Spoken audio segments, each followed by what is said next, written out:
Hola, buenas tardes. Bienvenidos a todos a esta serie de mesas de análisis en materia administrativa. En esta serie organizamos 4 mesas diferentes para tratar con mayor detalle cada uno de los temas que se proponen modificar en la iniciativa enviada por el presidente a la Cámara de Diputados el pasado 24 de marzo. Y esta iniciativa sigue en comisiones. Pero en realidad este tipo de iniciativas en materia administrativa se da en el marco de una reestructura administrativa global. Veíamos ya las publicaciones en el Diario Oficial en la versión vespertina de ayer, ¿no? Entonces hay un marco de esta mega reforma administrativa.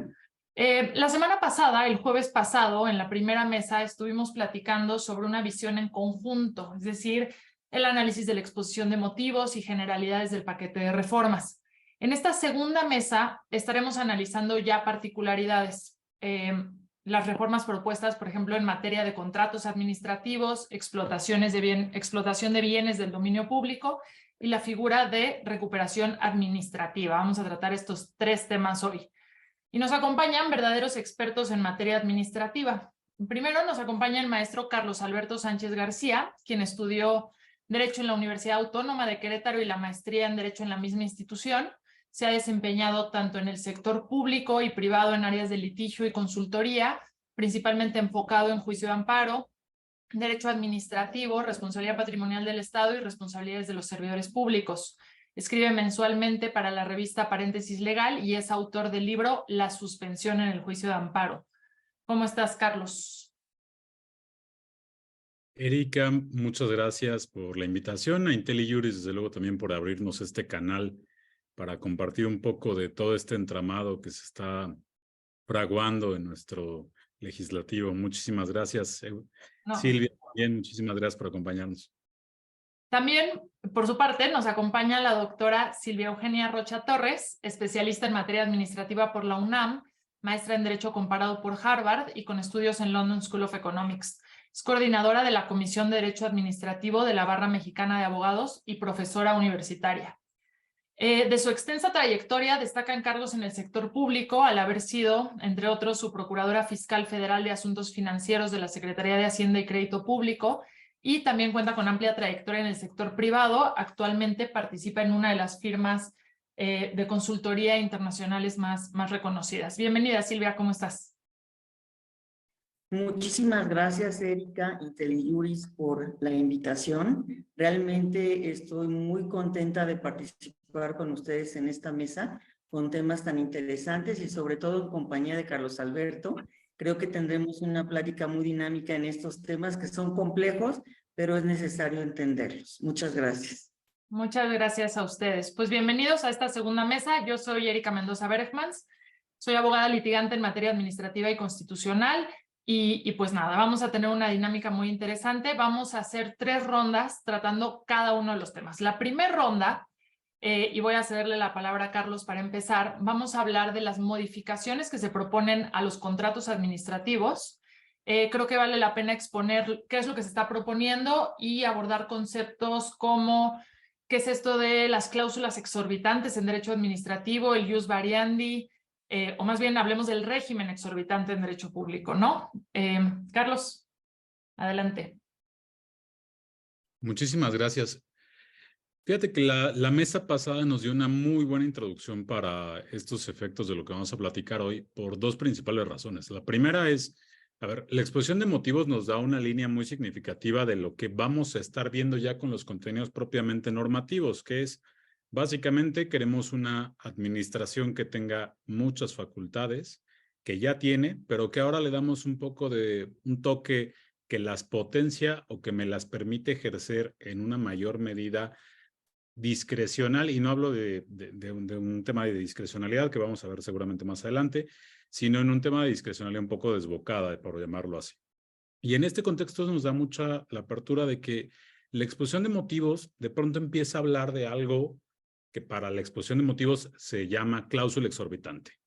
Y de pronto nos empieza a justificar que la cláusula exorbitante en el derecho administrativo es prácticamente un componente esencial de los contratos administrativos y demás, pero el fraseo que emplea, y es aquí donde entra la cuestión que primero tendríamos que empezar a clarificar un poco, es que no hay una cláusula administrativa en sí. O sea, el fraseo de la exposición de motivos y que después permea un poco también en el contexto ya normativamente hablando, se refiere a la existencia de una cláusula administrativa como si fuera solo esa cláusula y solo ese tipo de cláusula la que configurara esta cláusula exorbitante o esta exorbitante, que es básicamente el tema de que en todos los contratos administrativos va a tener la posibilidad la administración de darlos por rescindido, que no es otra cosa que lo que está plasmando después y que va a tener que ser un contenido necesario, obligatorio de su inclusión en los contratos administrativos de adquisiciones y del lado de obras públicas.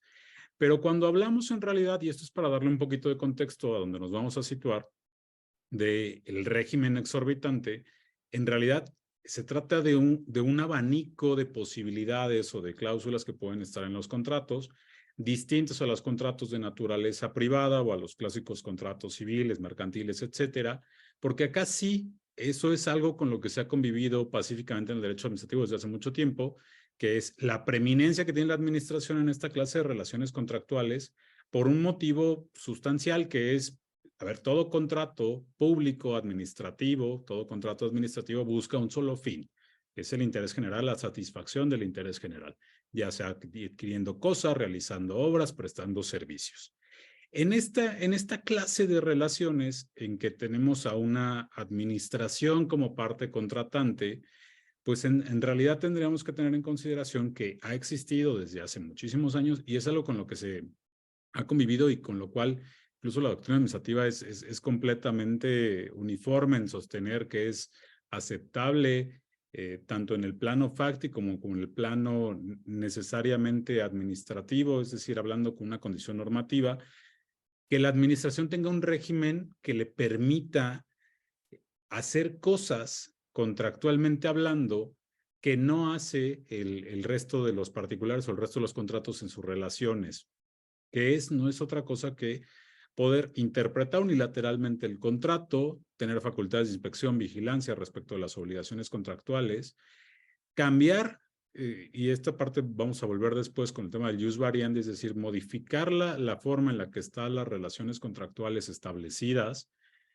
y también la posibilidad de unilateralmente, sin acudir a los tribunales, dar por rescindido el contrato.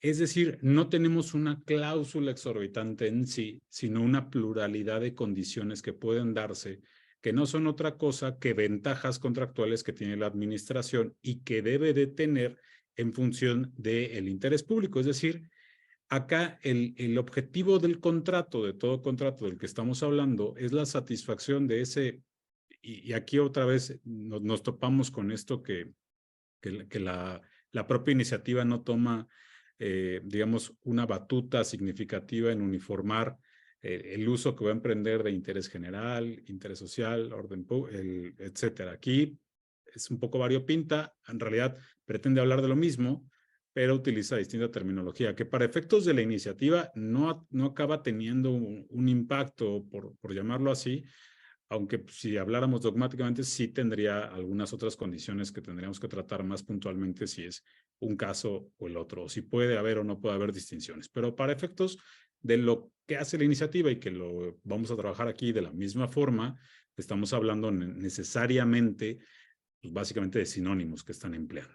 Y entonces, en función de ese interés social, lo que se está buscando con este régimen exorbitante que existe, reitero, no es que estén incorporando algo novedoso. A ver, esto viene arrastrándose en derecho administrativo desde hace muchísimos años atrás, décadas en las que ha existido, ha funcionado y se ha empleado en múltiples ocasiones.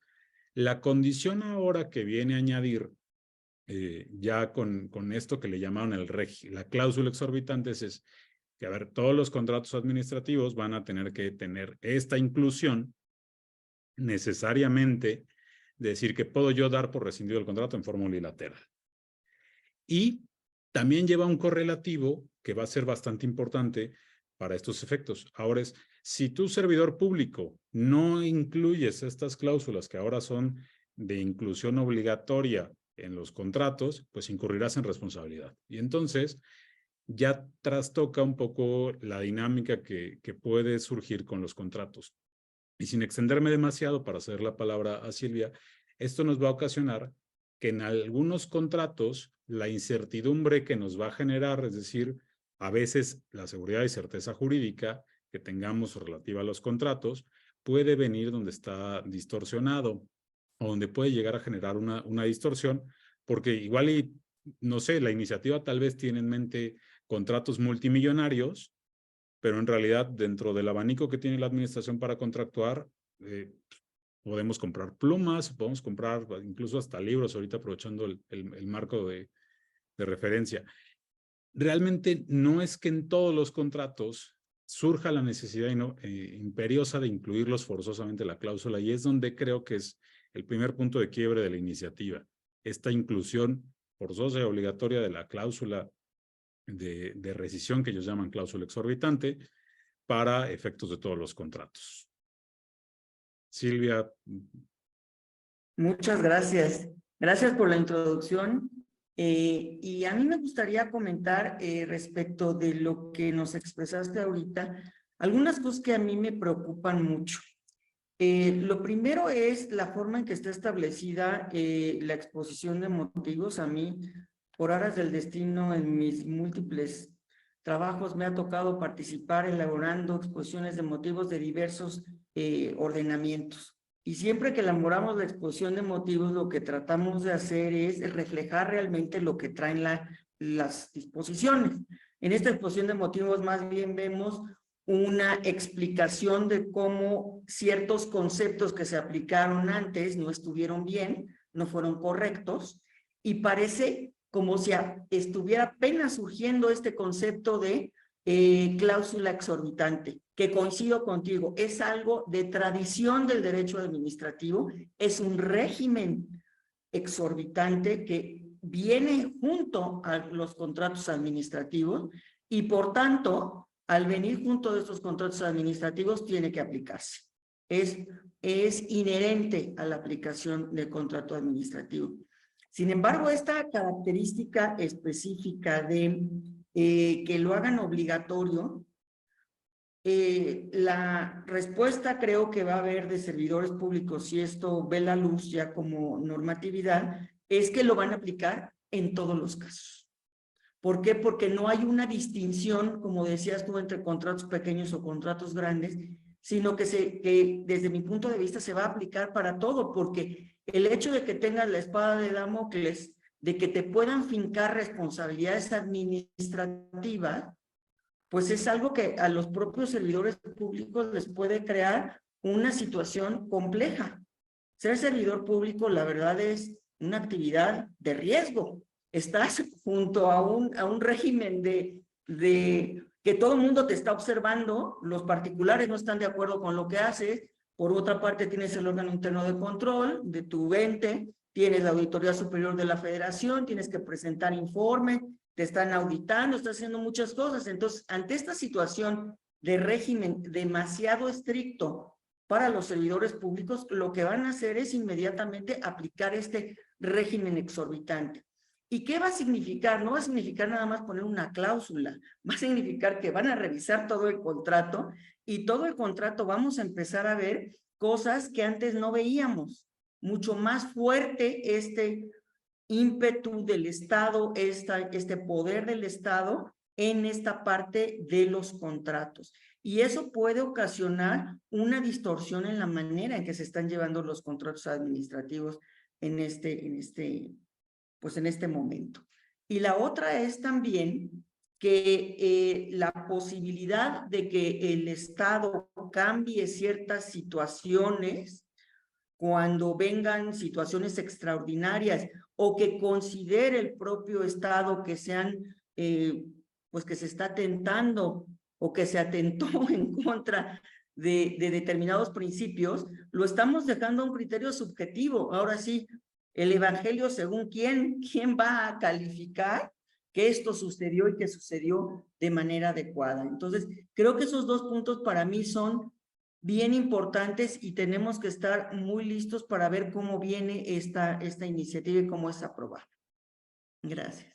No, muchas gracias por esta primera ronda, Carlos y Silvia. Estamos Estamos analizando la reforma en el que se establece a grandes rasgos que todos los contratos administrativos tendrán que incluir esta cláusula exorbitante. Como conclusiones de lo que escuchamos aquí es, ¿qué distingue? Y quizás lo quiero poner un poco más sencillo para el auditorio, porque sabemos que no todo el mundo es administrativista, de las personas que nos están escuchando.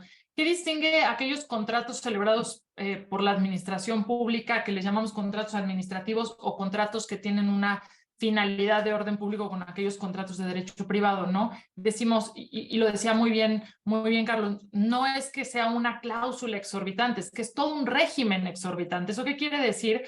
Que hay todo un régimen aplicable, contractual, a los contratos que celebra las autoridades, porque se presupone que algunos o la mayoría de estos persiguen finalidades de orden público, de utilidad o de utilidad social, que los distingue del derecho privado. Es decir, hay un bien jurídico tutelado, llamémosle así, distinto o más relevante que los de derecho meramente privado.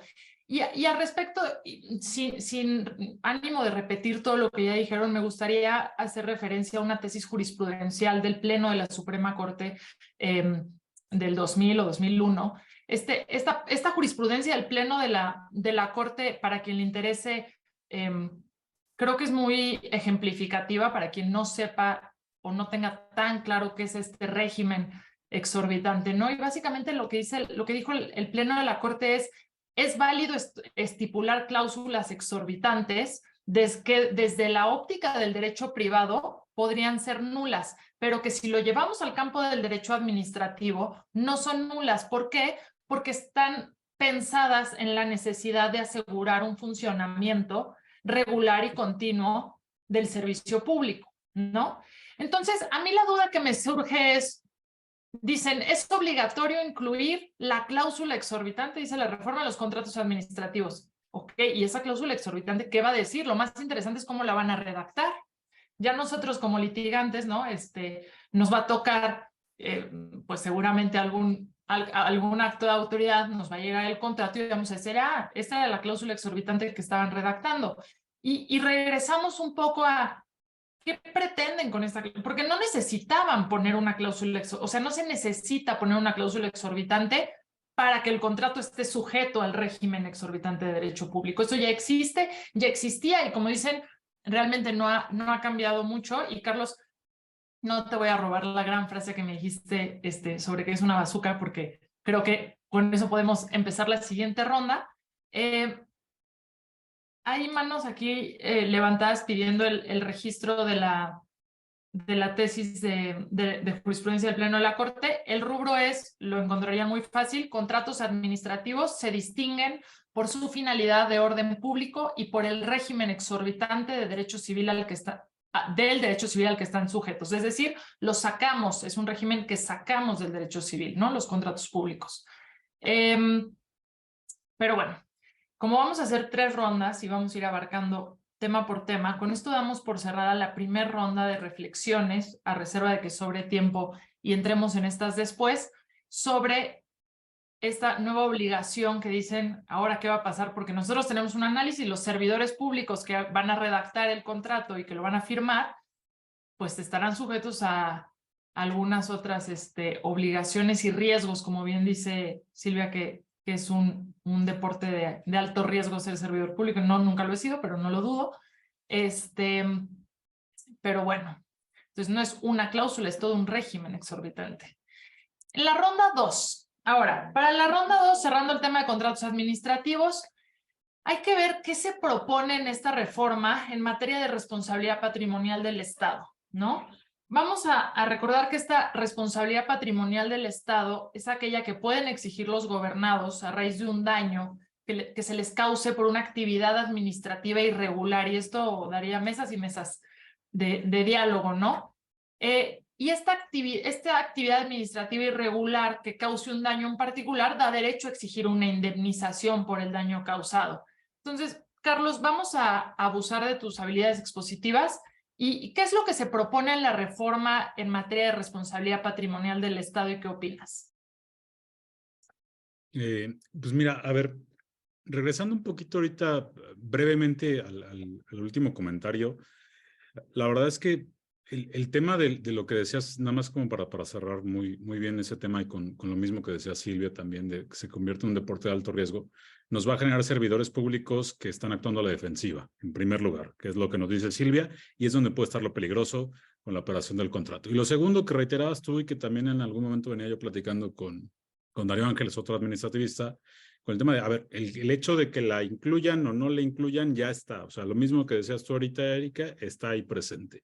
Y todo esto nos lo permitimos trasladar con el tema de la Ley de Responsabilidad Patrimonial del Estado, que la verdad, honestamente, no le encuentro tanto el leitmotiv a que la vengan a reformar en este paquete, porque si vemos la introducción que le quieren adicionar, vienen dos partes. Una es el tema relativo en uno de las formas de revocación del acto administrativo, etcétera, en el que no dará lugar al resarcimiento de los daños, y cuando dará lugar, lo dará en términos de la Ley de Responsabilidad Patrimonial y nos remite para allá.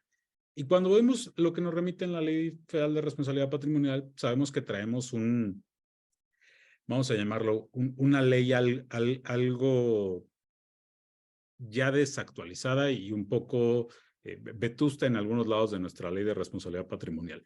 Pero no decidieron hacerle una ingeniería mayor a la Ley de Responsabilidad Patrimonial, es decir, dotarle de contenidos propios para los temas de evaluación de los bienes, dotarles de contenidos propios para el tema de los temas de daño moral, de los otros daños que pueden haber, lucro cesante, daño emergente, etcétera, con el tema de cuantificaciones. La ley viene arrastrando algo que viene arrastrando la mayoría de los otros ordenamientos con el tema de responsabilidades, que es para muchas cosas comenzamos a remitir a otra ley. Hoy en día la Ley de Responsabilidad Patrimonial nos acaba remitiendo a la Ley Federal de Trabajo, por ejemplo, para la evaluación de daños corporales, por poner un ejemplo. Y ahora lo que introduce esta reforma es que nos empieza a mandar a cambios significativos. Entonces nos dice, ok, para la evaluación nos vamos a la Ley de Expropiación, a la Ley de Bienes Nacionales y en una parte al Código Fiscal de la Federación, que es básicamente la reforma que quieren adicionar en este punto sobre la Ley Federal de Responsabilidad Patrimonial del Estado. Y para darle un poquito de contexto y desde luego trazar un poco la línea en la que este discurso de la mega reforma administrativa se puede vincular, es que vemos que en la exposición de motivos dice que uno de los principales objetivos de esta forma en la que están dando, digo, voy a ser generoso con la palabra ingeniería porque me parece que estamos bastante lejos del tema de la ingeniería, es, digamos, buscar, dice la exposición de motivos muy concretamente, buscar que esas indemnizaciones se reduzcan, pagar las mínimas o en el mejor de los casos no pagarlos, que es lo que está trazando muy claramente la exposición de motivos y después también en algunos de los contenidos. Esto se acaba vertebrando, es decir, la ley de adquisiciones, la ley de bienes nacionales, que también va a estar reformada, la ley de responsabilidad patrimonial, y todo tiene una articulación con las adiciones que también están haciendo en la ley federal de procedimiento administrativo, sobre todo con el tema de la revocación de los actos administrativos o con la mutabilidad que van a poder tener los actos administrativos en las condiciones en las que se fijaron, dígase concesiones, permisos, etcétera. Y de tal manera que ahora las nuevas modificaciones que pueden haber distorsionado completamente porque la están dando prácticamente en un cheque en blanco a que hagan unas modificaciones a como se le venga la gana a la administración, a lo que ellos consideren que es el interés público en ese momento, nos va a traducir o nos va a impactar ya con el lado del tema de responsabilidad patrimonial, que nos van a decir, no hay actividad administrativa irregular, que es básicamente apartarte del orden normativo, lato sensu en términos generales para la responsabilidad patrimonial, y nos van a decir, no hay porque cambiaron las condiciones. ¿Y quién las cambió? Pues yo mismo.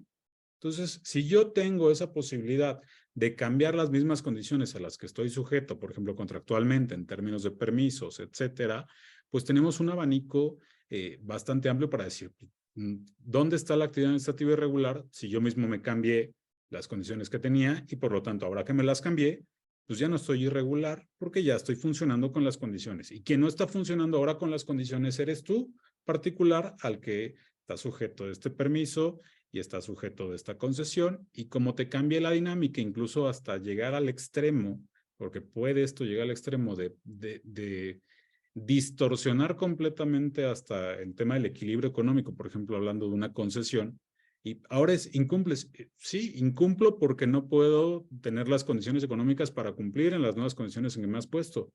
Pero de tal manera que si después, como dice Erika, los litigantes acudimos a los tribunales, ¿qué resultará? Nos van a decir, no hay actividad administrativa irregular porque decidimos cambiar de este lado las formas. Y con esta parte es con la que cerramos. La exposición de motivos sí busca este trazado muy lineal en decir, vamos a limitar las indemnizaciones porque pagamos muchos. E incluso utilizan ejemplos de arbitrajes internacionales, que aquí no sé qué tiene que ver, porque básicamente ninguno de los arbitrajes entra en términos de la Ley de Responsabilidad Patrimonial del Estado y se pagan bajo otras condicionantes, que la mayoría de los paneles arbitrales a los que estamos sometidos ni siquiera están aquí en nuestro país.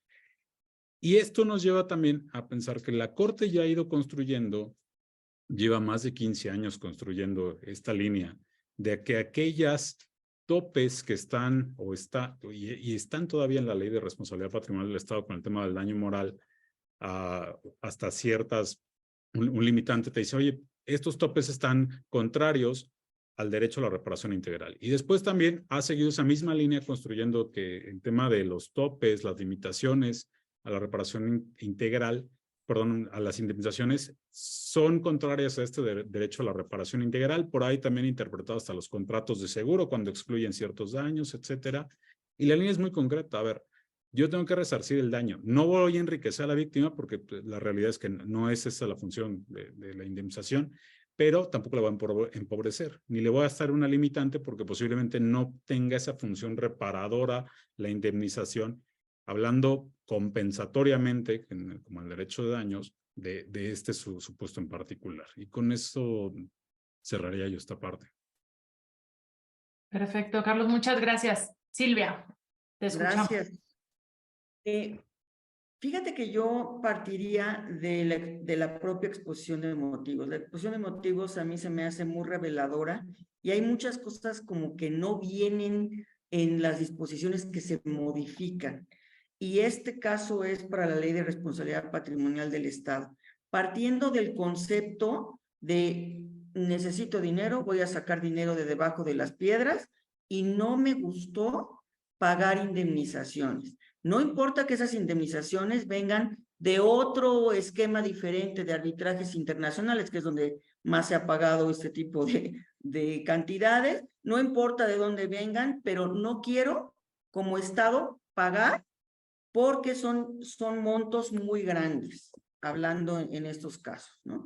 Ahora, la modificación en realidad a mí, esta ley no creo que debería haber sido modificada con esta óptica.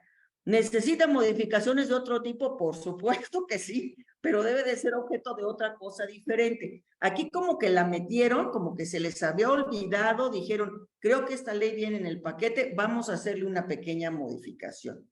Pero todo en el ámbito de voy a empezar a sacar recursos, más bien voy a cuidar estos recursos y no los voy a pagar en forma de indemnización. Y entonces lo que tengo son los argumentos que decía Carlos. Yo modifico, ya no hice nada irregular, ¿para qué me estás reclamando? Yo estoy libre de pecado, Estado, el que tiene aquí la culpa eres tú particular. Entonces, ¿para qué iniciaste este procedimiento? O sea, a lo mejor lo que tienes que hacer es no iniciar este procedimiento de responsabilidad patrimonial del Estado, sino irte a algo más. Yo creo que esto lo están dejando ya como una reminiscencia y creo que son procedimientos que en realidad pues no van a tener una aplicación práctica en realidad.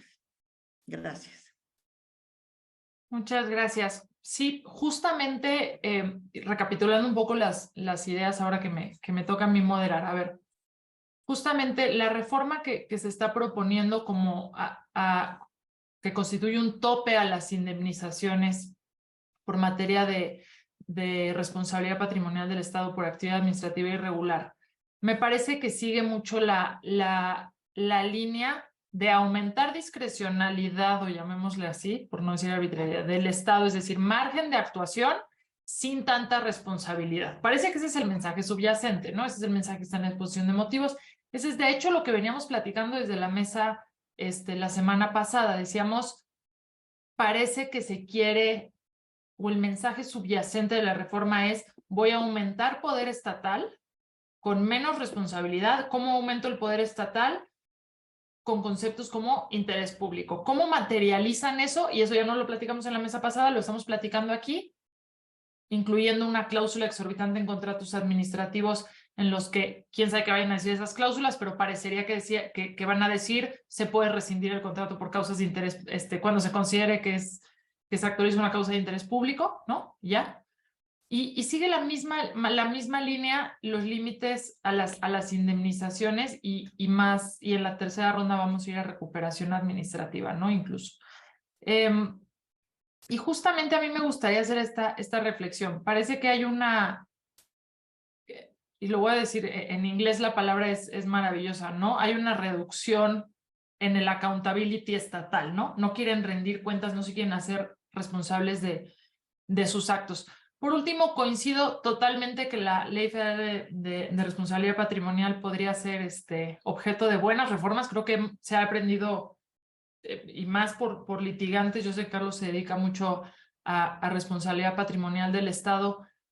Con la experiencia aprendida, la ley es muy perfectible, pero definitivamente la reforma que quizás nosotros tres hubiéramos propuesto no hubiera sido el tope a indemnizaciones ni el rebote entre leyes, ¿no? Que luego parece ahí un juego. Pero bueno, entonces con esa segunda ronda, en el avance de esta mesa tenemos que ya analizamos el tema de contratos administrativos, régimen exorbitante y la adición obligatoria o inclusión obligatoria de la cláusula exorbitante en contratos administrativos. Segunda ronda, responsabilidad patrimonial del Estado. Y vamos a la tercera ronda. Yo veo aquí como moderadora que hay varias preguntas ya del público, pero vamos a dejarlas al final para poder hacer un buen debate en los minutos que nos sobren.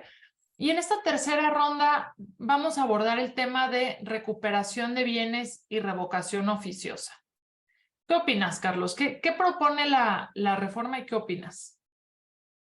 A ver, era más o menos parte de lo que decíamos hace un ratito. O sea, todo se empezó a vertebrar. O sea, el resto de las modificaciones, ley de bienes, la innecesaria, por ponerlo de mejor forma, adición, reforma a la ley de responsabilidad patrimonial del Estado, que no dice gran cosa realmente para efectos del marco de la mega reforma administrativa, realmente nos remite a otras 3 leyes para efectos de las cuantificaciones y se acabó. Y la cosa donde viene el punto curioso es que toda la exposición de motivos dice quiero reducir, limitar las indemnizaciones, y al momento en que hacen la redacción normativa de la ley de responsabilidad patrimonial, allá no la incluyen.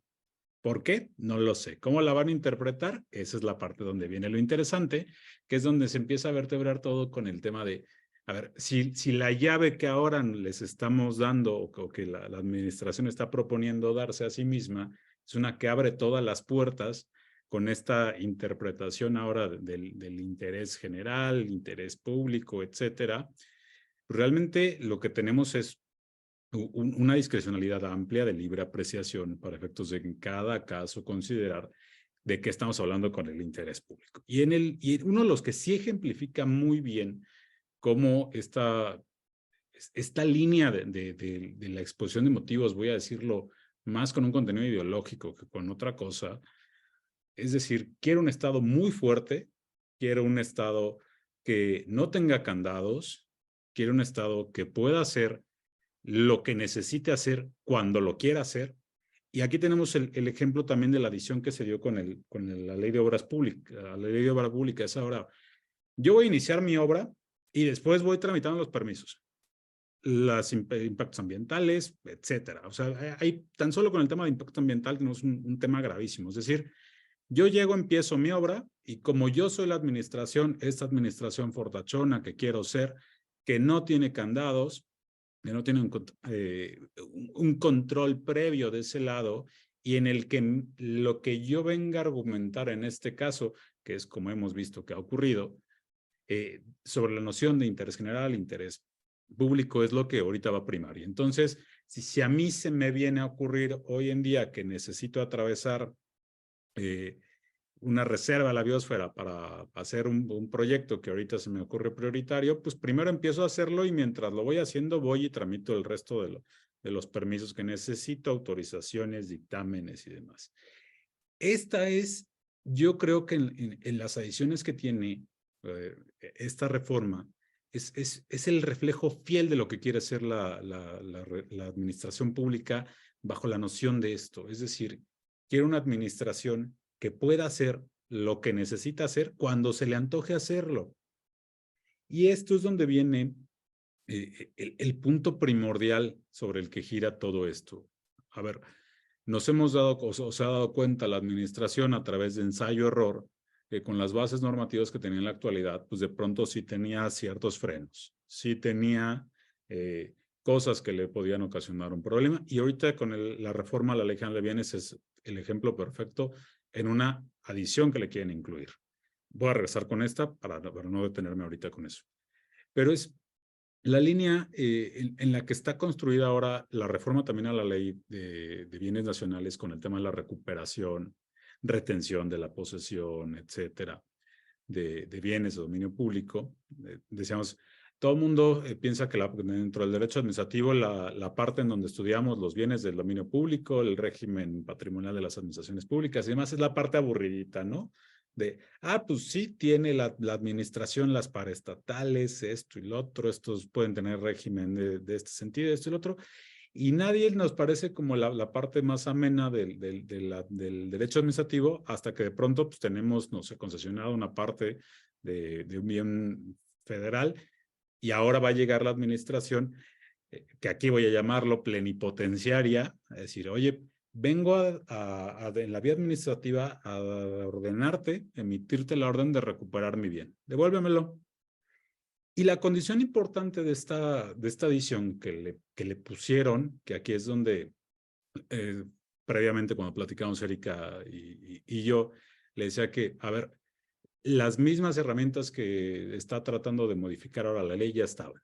¿Qué era lo que sucedía? Que antes la administración siempre tenía la pistola lista para apuntar y disparar, y el particular tenía por ahí un escudo. A lo mejor le detenía la bala, a lo mejor y no, pero le alcanzaba por lo menos a tener ese volado todavía para la posibilidad. Hoy le queremos quitar el escudo al particular y aparte en lugar de una pistola me subo una bazuca al hombro y entonces te apunto y prácticamente te liquido. Y en el de bienes nacionales es donde mejor se ve esto.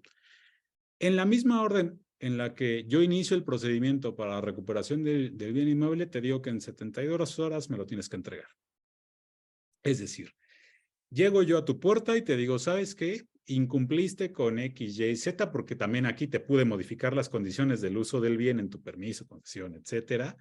Y entonces, como no las cumples y no las puedes cumplir porque materialmente yo sé que va a ser imposible o cabe la posibilidad de que la administración ponga estas nuevas condiciones de cumplimiento imposible, pues vengo y te digo, incumpliste y mientras sean peras o sean manzanas, tienes 72 horas para devolvérmelo. Ya después te doy tu plazo de audiencia y ven y argumentame y tráeme las pruebas y vemos si tienes razón, pero por lo pronto, venga para acá mi bien, venga para acá el inmueble, el pedazo de costa que tenías, aquí las variantes con el tema de los bienes de dominio público puede ampliarse muchísimo. ¿Qué es lo que sucede? Que después la propia iniciativa dice, oye, y además como he visto, la experiencia me ha dicho que de pronto tengo algún juez de distrito, un tribunal colegiado molesto, que de pronto se le pasa por la cabeza que puede dar suspensiones para efecto de que yo no haga lo que quiero hacer, pues vamos a incluirle en esta reforma de tal manera que le incluye un parrafito a la Ley de Bienes Nacionales, que cuando yo quiera recuperar mis bienes nacionales no procede la suspensión. Y no procede la suspensión porque, pues, evidentemente estoy hablando de orden público. Y el debate, por ejemplo, está con la expropiación, que desde hace mucho tiempo se considera que es de orden público y que no procede la suspensión y demás. Y aquí vale la pena recuperar que ya en un asunto previo la Corte, en el amparo en revisión 706 del 2017, donde analizaba la ley de los órganos reguladores coordinados en materia energética, ya había señalado que estas disposiciones que se incluyen en otras leyes que no son la ley de amparo, en las que te dicen que no pueden suspenderse ciertos actos, etcétera, se vuelven inconstitucionales. Pero entonces acá le ponemos una doble trampa, o bueno, no llamarlo una trampa, pero sí le ponemos a que si yo voy a litigar este asunto, pues el juez va a tener, además de las del 129, el orden público, etcétera, que tiene que ponderar con la apariencia de buen derecho, todavía vamos a decirle, oye, además, si quieres darle la suspensión, todavía vas a tener que hacer un ejercicio adicional en que desapliques esta parte ahora de la Ley de Bienes Nacionales por considerar que es inconstitucional. Entonces, no es que no vaya a poder darse una suspensión en estos casos, es que ahora le complicamos la labor al juez y se la complicamos aumentando las tareas que debe de realizar para el momento de valorar si va a conceder o no va a conceder la suspensión. Y esto no es otra cosa que una respuesta muy concreta que está teniendo la ley a lo que está sufriendo la administración pública, que es decir, y esto me lleva a regresar un poco al punto de partida. Quiero ser una administración que decida y que ejecute cómo y cuándo se le dé la gana. Entonces, si yo puedo hacer eso y lo que no quiero es que los jueces me anden molestando con algo llamado suspensiones, que de pronto, y el argumento se traza, y lo han trazado muy claro en muchas ocasiones, dicen, ¿cómo se va a proteger el interés de una persona o de unos cuantos contra el interés general de todo el pueblo? Pues bueno, para eso están los medios de control constitucional, o sea, para eso, todo el diseño que se ha construido y los avances que se han tenido de ese lado, para que no esto que hoy viene a ser el interés público, como decía Erika, un poco arbitrario, que puede dar lugar a este margen de arbitrariedad, pues pueda configurarse en lo que quiera en su momento la administración, y esto nos da producto a esta situación. Además del hecho de que, del tema de que recuperes el bien en 72 horas y luego vamos viendo que te doy tu audiencia y al final veo que resuelva, pues a ella le da lugar a la administración de, pues yo ya tengo mi bien de regreso, ya me puedo tardar, ser un poco más, dilatar el procedimiento y todas las estratagemas que puede inventar la administración pública de ese lado, o simplemente decir, bueno, vamos a ver si caduca este procedimiento mientras yo ya lo recuperé y no te dan suspensión porque dice la ley. Recordando que desde luego esta prohibición, si existe y se aprueba como está propuesta, pues sí tendría este mismo vicio de constitucionalidad que ya lo advirtió la Corte en una ley anterior con esto de los órganos reguladores coordinados en materia energética. Y por ahí la dejaría para dar la palabra a Silvia. Muchísimas gracias. Creo que en este tema específicamente es donde se ve realmente que este concepto que decía Carlos de la administración pública fortachona, ¿no? Como que la evolución que habíamos tenido, 80s, 90s, 2000, había sido la administración pública con las características que tiene, pero poniéndole ciertos pasos o ciertos requisitos que tenía que cumplir respecto de la actuación de particulares, ciertos controles, maneras de defensa y demás. Ahorita, con la experiencia que se ha tenido, estos controles y estas situaciones están estorbando y lo que se quiere es una administración pública fortachona con fast track. Si yo digo que esto se debe de cumplir, lo quiero inmediatamente. Entonces, aquí es donde más se ve esto. Inmediatamente, lo que quiero es una recuperación. ¿Cuándo? En este momento, en 72 horas lo quiero tener aquí. Entonces, es como decir todas las cosas que los particulares pudieran haber estado haciendo ciertos procedimientos, los voy deteniendo y en cambio, si es una entidad paraestatal, un ente gubernamental, bueno, ahí ya le asigno, lo hago rápido porque quiero facilitar lo que quiere hacer el ente gubernamental o el Estado en general. Pero mientras a los particulares yo los voy dejando en un esquema diferente.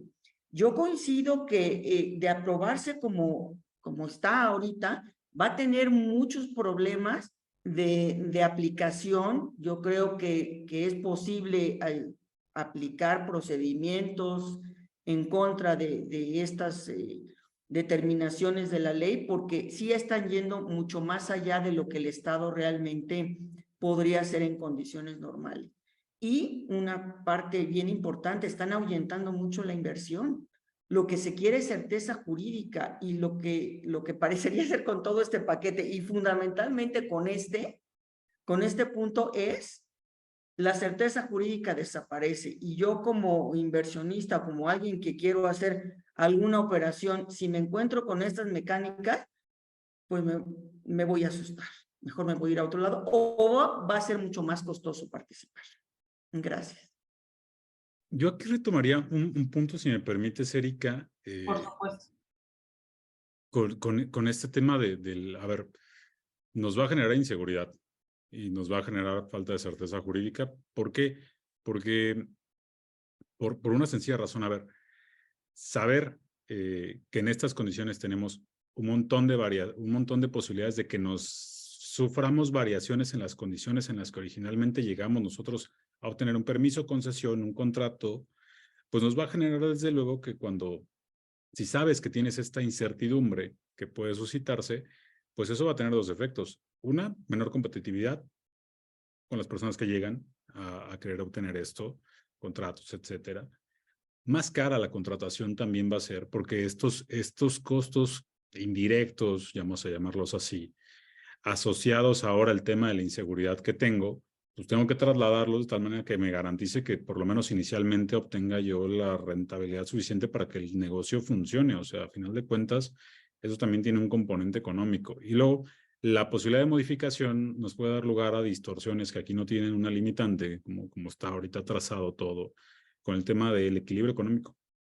O sea, pueden establecernos condicionantes en la manera en la que ya no sea viable y todo, y entonces ahora sí van a sobrevenir todos los incumplimientos con de nueva cuenta, con la redundancia, de las nuevas condiciones sobrevenidas que ahora el interés público que interpretaron en este caso en particular pueda variarles. Consecuencia de ello va a haber los incumplimientos nos va a dar lugar a las rescisiones, nos va a dar lugar a que no te paguemos nada porque estaba habiendo un incumplimiento. Entonces, esta mecánica parece que nos está dando luz a decir, vamos a querer hacer los cambios cuando y cómo los queramos. Y esto es algo que es donde la seguridad de las personas, de todos los particulares que llegan, se ve trastocada. Entonces va a ser complicado que en un aspecto económico alguien vaya y venga a poner su dinero a arriesgarse a que después le varíen las condiciones en las que originalmente quiso entrar al mercado, al negocio. Y esto, pues desde luego, producirá a futuro, pues una menor cantidad en la contratación. Pero también con los anteriores, pues va a suceder que ahora las variaciones que tengamos, sobre todo con ahora todo lo que le están llamando de las condiciones sobrevenidas a raíz del interés público y demás, puedan sufrir estas condiciones que los haga inviables, los haga que el incumplimiento sea forzoso porque no van a poder llegar a las condiciones nuevas. Y si bien aparecía hace ratito una pregunta en el chat que, a ver, es bien aceptado que el orden público, interés social, etcétera, se concretice del concepto jurídico en determinados casos concretos, y ahí es donde vendrá la buena o mala motivación insuficiente o incluso hasta superflua, en algunos casos que se vayan de bruces, con el tema de cómo motivo para la construcción de este jurídico indeterminado, en el caso en concreto de hablar en interés público. Claro, eso siempre ha sido aceptado, no estamos peleados con eso, solamente es que ahora, digamos, la llave, antes para algunas cosas abría la puerta al interés público, concretas, necesarias, indispensables en algunos casos. Ahora, tal parece que esta noción del interés público va a ser ya no una llave, sino una varita mágica que va a permitirnos transmutar todos en como lo queramos y en las condiciones en las que lo queramos. Que las motivaciones después puedan ser objeto de control de legalidad o de constitucionalidad, en su caso, si fuera en ese medio, pues desde luego. El problema está en lo que ocurre antes, cuando el acto administrativo se presume válido y ejecutivo. Y consecuencia de ello, pues mientras me voy a pelear si la motivación sobre la construcción de ese concepto jurídico indeterminado alcanza o no, pues el particular pues, prácticamente está desarmado de ese lado y por un tiempo pues, considerable. Muy Sí, totalmente. Totalmente. Entonces, vamos como aterrizando a una conclusión principal y que platicábamos entre los tres antes de entrar en la transmisión en vivo, y es decir, el corazón, porque pareciera, y lo dicen en los comentarios, no, es que es un Frankenstein la mega reforma administrativa, sí, pero sí hay mensajes de fondo bien importantes, ¿no? Y es lo que están diciendo, es un Estado fuerte que quiere actuar y además que no quiere pagar, ¿no? No quiere pagar en indemnizaciones, etcétera. Y creemos que el corazón de de esta parte de la reforma en contrataciones, en indemnizaciones, en recuperación, en rescisión, revocación, está, y yo sé que es muy poco didáctico leer artículos, pero sí creemos que es importante hacer énfasis en el artículo 11 bis de la Ley Federal de Procedimiento Administrativo. Dice, salvo los casos previstos en otras leyes, propone la reforma, no procede el resarcimiento de daños y perjuicios cuando, fracción segunda, la revocación o terminación anticipada se motive en hechos o actos de interés público. Número 1, y volvemos a lo mismo. No va a proceder la indemnización de daños y perjuicios cuando yo diga que es de interés público, sí se vuelve un tema de fundamentación y motivación. Y la verdad es que por eso desde la mesa anterior decíamos, es que habría que hacer una mesa y en una de esas la organizamos, solo de decir, está cambiando el concepto de interés público y quién determina qué es el interés público. Digo, lo van a determinar en tribunales, ¿no? Seguramente, pero ¿qué va a dotar? Y es una discusión casi entre teoría del Estado y filosofía del derecho, porque el concepto de interés público en un Estado va mutando, ¿no? Entonces, ¿cuáles van a ser los parámetros de fundamentación y motivación para esto? Porque si a mí, particular, que contrato con el Estado, me dices, te voy a hacer una terminación anticipada y no te voy a pagar daños y perjuicios y vas a perder tu inversión, por ejemplo, porque yo digo que la rescisión o la terminación anticipada es de interés público, bueno, yo quiero que alguien me explique qué es de interés público, ¿no? Y yo decía, esto cambia tanto porque, por ejemplo, para la administración, y por eso decíamos, hay una gran carga ideológica atrás de todo esto, ¿no? Porque para la actual administración pública, sin hacer juicios de valor, terminar los megaproyectos, el Tren Maya, el aeropuerto, es de interés público. Eso es de interés público. Lo hagan los militares o el ejército o no. Hay un sector de la población en donde dice es más de interés público el hecho de que los militares y el ejército no estén involucrados en obras públicas civiles, ¿no? Entonces, ¿qué es de interés público? ¿Terminar la obra o que los militares no la hagan? ¿No? Entonces, ese tema, porque hay claramente, o los dos, y creo que es un momento muy interesante para dedicarse a derecho administrativo constitucional, porque estamos viviendo un replanteamiento ideológico de todos estos conceptos, ¿no? Entonces, incluso hay en el mismo artículo, otra fracción, tampoco procederá el resarcimiento de daños y perjuicios en caso de terminación anticipada cuando ya se haya recuperado la inversión. Entonces, casi le estás mandando el mensaje con esta reforma a la industria privada o a la empresa privada, si ya recuperaste tu costo, tu inversión, entonces ya, oye, mi costo de oportunidad, mi pérdida, ¿cómo me vas a evaluar? Casi es un negocio. Exacto, Es que no. la Está parte en la que en segundo lugar la inversión privada. Perdón, Carlos, Silvia. No, es que yo decía, a ver, la parte que olvida la administración es que, a ver, si la administración quiere ser totalmente desproporcional de ese lado con el tema de las indemnizaciones, pues bueno, entonces empieza a hacer tú tus propios insumos, empieza a hacer tu papelería, empiezas tú para que no le tengas que comprar a alguien que tiene gusto con eso, que vive de eso. Y aquí, uno de los comentarios que hace Jorge Camarán en el chat me parece buenísimo porque sintetiza con excelentes palabras lo que estamos sucediendo, que es, vas a tener que pelear el acto, establecer la actividad. Primero el acto, a ver, si la motivación y fundamentación, sobre todo la motivación, alcanza para sostener que se trata de interés público. Y después de ahí, voy a pelear si entró en actividad administrativa irregular, que es otro arista totalmente distinta. Ya vamos en el paso 2. Y luego voy a pelearme si me debes de dar o no me debes de dar la indemnización. Todo mientras mi contrato ya está rescindido, el bien está recuperado, etcétera.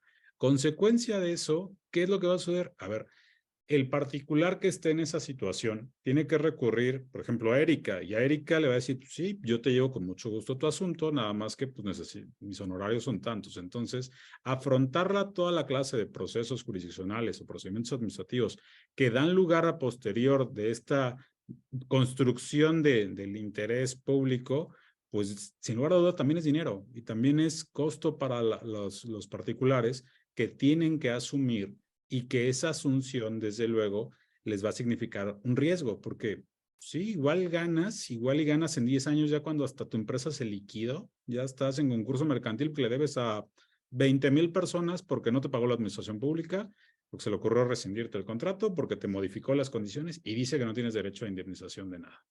No, claro, porque además, o sea, y es aquí donde pensamos, y perdón, ya es el último comentario porque se nos va terminando el tiempo y me gustaría una ronda de conclusiones finales, o si el público tiene preguntas adicionales, ahorita es momento de ponerlas en el chat.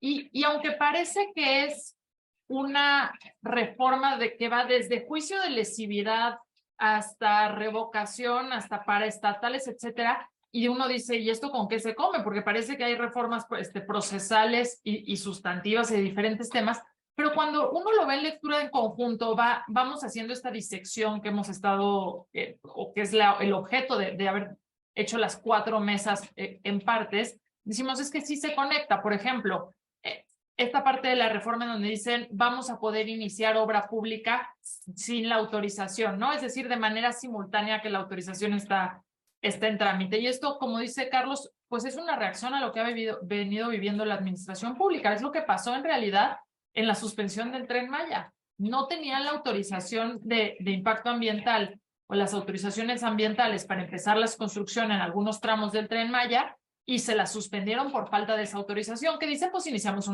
o proponemos una reforma legislativa en donde diga que podemos iniciar estas obras sin la autorización. Pero ¿qué pasa? Entonces, el gobierno va a contratar a un particular sin tener la autorización para hacer la obra, pero dice yo aquí simultáneo. Nomás se la niegan la autorización, se va a voltear con el particular y le va a decir, ¿qué crees? Te voy a tener que rescindir tu contrato porque ya no me dieron mi autorización y pues es de interés público que yo ya no construya esto y pues ya no te rescindo, ¿no? Entonces se va cerrando el círculo de todo el mensaje de las pequeñas ajustes que va queriendo hacer en la iniciativa, ¿no? Ronda de conclusiones, preguntas. Carlos, Silvia, ¿qué opinan? ¿Nos vamos a tribunales? Es que mi conclusión iba precisamente en ese lado. A ver, todo apunta a que queremos a esta administración desbocada. Y consecuencia de ello, pues vámonos a tribunales y allá definimos. ¿Cuándo lo vamos a definir? 2, 3, 4 o más años.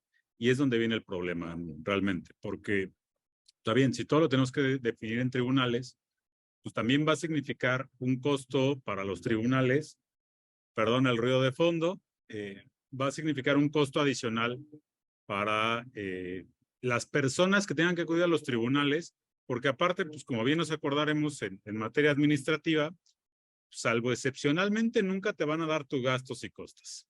Entonces, ven, litiga conmigo, y litiga conmigo sin la posibilidad de que si me ganas, pues a lo mejor y sí te pago las indemnizaciones y demás, pero lo que ya te gastaste tú en tramitar toda la serie de medios de impugnación, pues muy bien por ti, gracias. Y yo creo que también esto es para lo que esté sucediendo en ese momento, ¿no? Si se aprueba esto, pero para los inversionistas que vayan a venir y quieren hacer negocio en México, van a tener que hacer un análisis de riesgos que tome en cuenta estas circunstancias y puede ser de dos, o que digan, mejor me voy a otro país que tenga más facilidades, o sí le entro, pero entonces va a ser todo mucho más caro y voy a tener inclusive hasta que prever el pago que le tengan que hacer a mis abogados que me vayan a defender si tomo ciertas decisiones. Entonces creo que los particulares están siendo cercados con este tipo de decisiones gubernamentales tan fuertes, ¿no? Exacto. Pues creo que con eso terminaríamos la ronda de conclusiones. Va a ser muy interesante. Hay en impugnaciones que yo sé que no es la materia en este momento. Sería interesante la reflexión de si algunas reformas son autoaplicativas o si son heteroaplicativas, es decir, si vamos a tener que esperar a un acto de aplicación, por ejemplo, en juicio de amparo para impugnar algunas de estas modificaciones. Y dos, pues si pasa, ¿no? Si sale de comisiones esta reforma, porque lo que me parece curioso es que haya habido otras reformas que se presentaron de manera separada en materia administrativa, que son las que se publicaron en el Diario Oficial de la Federación ayer en la tarde, que traen la misma lógica que esto, ¿no? Que es una concentración, es una centralización. Y me gustaría también, como última reflexión, citar a Iván Alemán la semana pasada en la mesa, decía, es que parece que quieren hacer un Estado más fuerte, con más facultades, que actúe más cerca, llamemos a la discrecionalidad, pegándole a la arbitrariedad, y de hecho, pero y va en el mismo sentido que lo que comentan Carlos y Silvia, esto va a salir contraproducente porque un Estado que está totalmente sujeto al Poder Judicial, con suspensiones, con revocaciones, pues no es una administración pública que puede actuar, ¿no? Entonces, realmente vale la pena decir, no es malo tener una administración pública fuerte que ejerce, pero esto no creo que nos vaya a llevar hacia allá, ¿no? Porque es muy burdo. Pero bueno, no queda más que agradecerles. ¿Algún comentario final, Carlos, Silvia? Nada, muchísimas gracias, al contrario. Muchísimas gracias. Temas muy interesantes y estaremos pendientes nosotros también para ver los siguientes capítulos. Te dan tiempo para ser administrativistas, pero también mucha labor. Sí. Bueno, sí, pero muy interesante. Bueno, uno que litiga, pues sí, hay otras trincheras, ¿no? Decían por ahí, algún participante decía, yo soy servidor público y me siento con un pie en la fiscalía y otro en el órgano interno de control. Bueno, pues sí. Sí. Alto riesgo.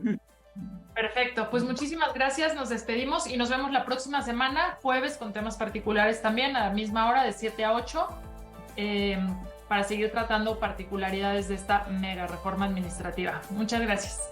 Hasta luego. Gracias a todos. Hasta luego, buenas noches, gracias a todos. Bueno.